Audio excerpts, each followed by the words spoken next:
Like damn, she wanna afford to touch me. I say I want it, and she got it. What's good? It's your boy Jay. That's me. Let's dive in and talk about Smackdown from October the 4th, 2024. An okay episode of Smackdown. I'm glad that AJ Styles is back. It sucks that he got injured. He should be back in probably 3 to 6 weeks. So we wish AJ Styles a speedy recovery. Overall, the show itself was okay. So we kick the show off with AJ Styles. He comes out, he gets on the mic. He says that Nashville, Tennessee is where it all started for him. And over the last couple of months, he's done a lot of things that he regrets. But he's not here to talk about that. He says that he wants to rebuild the legacy of AJ Styles. AJ knows that there's a lot of people in the back that don't like him. But a lot of people need to be reminded that this is the house that AJ Styles built. So Carmelo Hayes, he comes out, he gets on the mic. He gets an okay reaction. He tells AJ that he's not surprised that there's not a long line of guys welcoming AJ back. But he took it upon himself to be the guy to do just that. Carmelo Hayes tells AJ Styles that he's him and that he's Carmelo Hayes, the one who beat Andrade 3 times and the one who's been holding it down on SmackDown since AJ has been gone. Okay, Carmelo Hayes has not really done jack shit for a while, so I wouldn't even have said that. Carmelo Hayes said that he's a huge fan of AJ. He loves all-timers like him. He says that he knows that AJ is probably out to announce a Legends contract, and he does deserve it. But to talk about someone who deserves it, he wants to talk about himself. He said that he deserves to be the United States champion, not LA Knight, not Andrade. So AJ Styles says that he's done dealt with LA Knight in the past, and he knows that he's relentless. He came to AJ's house. They had a match at WrestleMania. So Carmelo says he doesn't need AJ's advice. He doesn't take advice from quitters. AJ says that he earned that one. But he says if Hayes was really him, he'd be a United States champion right now. And then Carmelo retorts by saying if AJ was so phenomenal, he'd be WWE champion right now. So AJ then essentially challenges Carmelo to a match. Carmelo says, nah, he's good. LA Knight comes out and he says that he's been in the war with AJ in the past and everything else. And even though the two of them are still not on good terms, he told he told Carmelo Hayes that he has a proposition for him. He's got 2 options. He says, option 1, he can go to the ring and punch Carmelo Hayes 4 or 5 times, go to Broadway and get a couple drinks and have a good night. Or AJ challenge Carmelo, and if Carmelo can beat AJ Styles, he'll talk to Nick Aldis and make a convincing case to give Carmelo Hayes a shot at the United States Championship. But either way, he's going to get stumped out, and LA Knight will go to Broadway and still have some drinks. LA Knight says after AJ Styles beats Carmelo Hayes, he'll still be hearing everyone saying LA Knight, yeah. Okay, that's fine. So,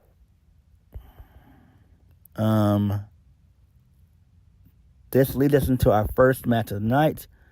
Carmelo Hayes defeats AJ Styles via referee stoppage. So AJ was going for a springboard moonsault. He landed awkwardly on his ankle, and you could visually see it. So AJ, he was able to hit his knee that he usually does, the net breaker, the fireman's carry, knee buster, or whatever it's actually called. He was able to hit that, but he put too much pressure on his ankle, and so he began to collapse. And then the referee calls for the bell, and then AJ Styles is pissed. He's not able to leave on his... Well, he is able to leave on his own power to an extent, but doctors, they help him out, and they take him to a hospital to get checked out. And then Carmelo Hayes eats a BFT from LA Knight. So this is fine, good stuff. It does suck that AJ is going to be out for a little bit. It sucks, but it does happen. You know, AJ's in his 40s. He's like, what, 45, 46? Yeah. So we do wish AJ the best. And it's great that he's back. And I'm glad that he's babyface once again. I'm glad. I felt like the heel run was okay. It's just that Triple H didn't know how to book him. He just didn't know how to book that heel turn. Moving on. So we get a weird vignette. It's like a short video of a car driving in the dark, turning on. And it has the words "coming soon." So I have no idea who that could pertain to. I don't know. I can't even think of anybody right now. I don't. But that is kind of interesting that we got that. Moving on, so we get the dumpster match between Chelsea Green and Michin. Michin wins via a powerbomb through the table into the dumpster. She closes the lid. She closes the lid and she wins the match. This match was fun. Also, I forgot to mention Piper Niven. She came out into this. She tried to do not a senton, but a rolling cannonball, and she missed, and she hit the dumpster. Like, damn, that's gonna hurt. So yeah. Also, Chelsea did the Canadian Destroyer in this match, which was really, really cool. I love that. So this brings me back to my old TNA / Impact vibes. I got watching this. Oh, really good stuff here. It does suck that Chelsea Green lost. I'm a big fan of Chelsea Green. I've always been a fan of Chelsea Green. Even when she was in TNA and she was doing the Laurel Van Ness character, that was excellent. I love that when she was, Laurel Van Ness. That was great. But Chelsea Green does deserve better. She really does. So yeah. Moving on, so we cut backstage and AJ Styles, he's getting looked at via a doctor. So AJ probably is going to be out for some time. Maybe, like I said, maybe 3 to 6 weeks. I don't know. But that did look bad, though. I was like, damn, I hope he's all right. Because that shit was kind of scary, though. So I guess whenever AJ's cleared to wrestle again, he's going to have to change his moveset. I would try to do very little high-flying moves. I would really limit that and do that every so often. Again, AJ Styles is getting up there in age. I love AJ. I've always loved him since his days back in TNA. And, AJ is one hell of a guy. But I do think him being in that mid-card, it suits him. It really does. It suits him. I would love for him to be U.S. champion. I really would. Moving on. So, Naomi, she's backstage with Bianca Belair and Jade Cargill. So, they begin to talk about how they're tag team champions. And they tell Naomi that Nick Aldis told them that they're going to all host Bad Blood, which is cool. So the sisters are going to be hosting Bad Blood. That's great. So in comes Bayley. She tells Naomi that she's going to call out Nia Jax. So the two of them, they embrace, and it leads to just that. So Bayley comes out and says that at Bad Blood, she has the opportunity to win the women's title back. So she calls out Nia Jax, and she can even bring Tiffany Stratton with her. So Nia comes out, and Nia tells Bayley that if anything, Nia comes out, and she tells Bayley if she has anything to say, she can say it straight to her face. Bayley tells her that as long as she's known her, Nia never understood the significance of that title, the importance of it, and what it means to everyone. People like her grew up on wanting more than to hold the championship. Bayley said she grew up on watching Molly Holly, Victoria, Beth Phoenix, Natalya, and Trish Stratus and Lita. They made the title look larger than life, more than human. And that is not Nia. As much as it pains her to admit, they never had a dominant champion run like Nia Jax has had right now. She says Nia is on the run to be the most dominant women. One of the most dominant women in WWE. But the facts are there. There are two people in WWE that could take the title from her. Number one is her, and number two is her friend, Tiffany Stratton. It's not because she's good enough. It's because of the briefcase. The moment that Tiffany gets tired of Nia talking down to her, Tiffany's gonna grab the briefcase and hit her in the back of the head and cash in the briefcase and become the new champion. So Tiffany cuts her off and says that she needs to say something. Tiffany Stratton said that she's asking Bayley if she thinks that the only reason she can beat Nia is because of the briefcase. So there's some distinction between the two, Nia Jax and Tiffany Stratton. Tiffany Stratton says she doesn't need the briefcase to beat Nia. She tells Bayley instead of trying to break them up, she should bow down to her queen. Bayley tells Tiffany that she's out of her mind. She can respect Nia, but she has no respect for Tiffany. She'd rather bow down to a queen than to patronize a stupid bitch. That was great. I love that. That was great. That was great. Really good shit there. So, a fight breaks out between all parties involved. So Bayley beats up Nia to an extent. And then Tiffany, she grabs the briefcase. Nia's still trying to come to her feet. And Tiffany looked like she was going to cash it in, but she chose not to. So this is fine. And then her and Nia, they have a stare down. So I do like this. This does make sense. We should see the turn soon. It may not happen at Bad Blood, but it might happen at Survivor Series. But again, I do think that Charlotte Flair will probably show up at Bad Blood. I do think that. I do think that that's going to lead to Nia Jax versus Charlotte at Survivor Series. Charlotte will obviously go over, and then Tiffany Stratton will cash in, and it'll be Tiffany Stratton versus Charlotte Flair. We could get that match at next year's Royal Rumble or even WrestleMania. That could be cool. So we'll have to see how it goes, but that's what I'm predicting. But this was an okay segment, I guess. Moving on. So we cut backstage, and Chelsea Green, she's covered in dirt and filth. So Piper Niven tells her that the smell is not that bad. So Pretty Deadly, they come into play. They hold their noses and leave. Austin Theory and Grayson Waller, they walk in, and Austin Theory's holding the cake. He says his cake smells, but Grayson Waller says that's Chelsea. Legado and Fantasma, they come in and do the same thing, and they hold their noses. So Nick Aldis comes in, who asks Chelsea what she needs aside from a shower. They walk away. So Carmelo Hayes comes into play, and he says that he asked for his title match. And Nick Aldis says he'll speak with AJ Styles, and he will speak to Carmelo Hayes next week. Okay, that's fine. Makes perfect sense.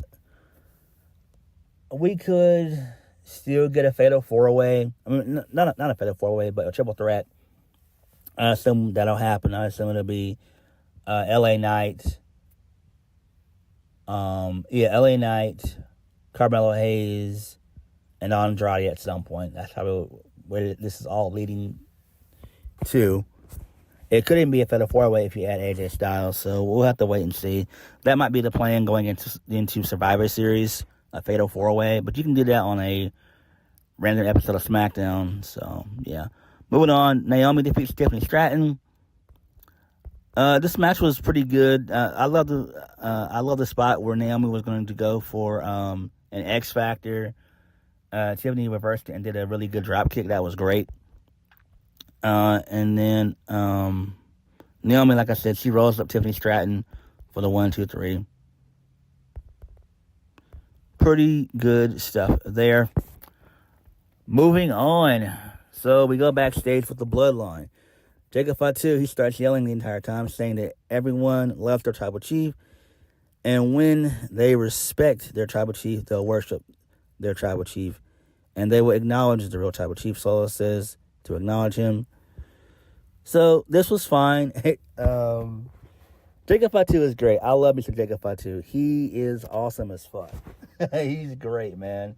This guy's going to be a star, man. He's going to be a star. Moving on, the main event of the evening. Triple threat ladder match for the WWE Tag Team Championships. DIY versus the Street Profits versus the Bloodline. The Bloodline win. The match itself was fun. I was really into this match. It was a bunch of crazy spots everywhere. So there was a blockbuster from Montez Ford to Tommaso Ciampa off the ladder. That was great. DIY and the Street Profits ended up working together to take out the Bloodline. They did a frog splash, that being Montez Ford. They also worked together to do a Shield powerbomb to, I think it was Tamaloa. And then the Bloodline, they come back like literally 3 minutes later, and they throw both teams off the ladder. They crash through the ladder because there was 2 ladders there. So both teams crashed through each ladder. And then the Bloodline, they were able to retrieve the tag team championships. So this was fine. This makes perfect sense. Smackdown overall was okay, but it was very tamed. Not much happened on the show. The ladder match was simply just a ratings ploy. I am very upset with Triple H for the simple fact is, why weren't Roman Reigns and Cody Rhodes on this show? This was a go-home show. This was a go-home show. I don't understand. I don't get it. So it's good to see AJ Styles back. Hopefully he makes a speedy recovery. And before I end the review, Bad Blood is going to start at 6 p.m. if you're on the East Coast, and if you're on the West Coast, it's going to start at 3 p.m. The main event of the show is going to be Roman Reigns and Cody Rhodes versus Solo Sikoa and Jacob Fatu, because The Rock more than likely will show up. That's the only reason why this is the main event. I am kind of upset, but not really. I understand why. But I really do think that CM Punk and Drew McIntyre should be the ones to close the show. They really should. They should close the show. But obviously they're going to co-main. They're going to be in that co-main. So why wouldn't they do that anyway? So yeah, Bad Blood should be fun. But SmackDown overall was okay. AJ Styles being back is great. Him being injured is not. I'm loving the Tiffany Stratton, Nia Jax stuff. So Nia Jax will definitely beat Bayley. Charlotte Flair probably more than likely will show up anyway. I could see her coming either at Bad Blood or during the Fallout show from Bad Blood. That could happen as well. But we'll have to wait and see. But overall, SmackDown was all right. But what did you guys think? Like, comment, subscribe. Peace.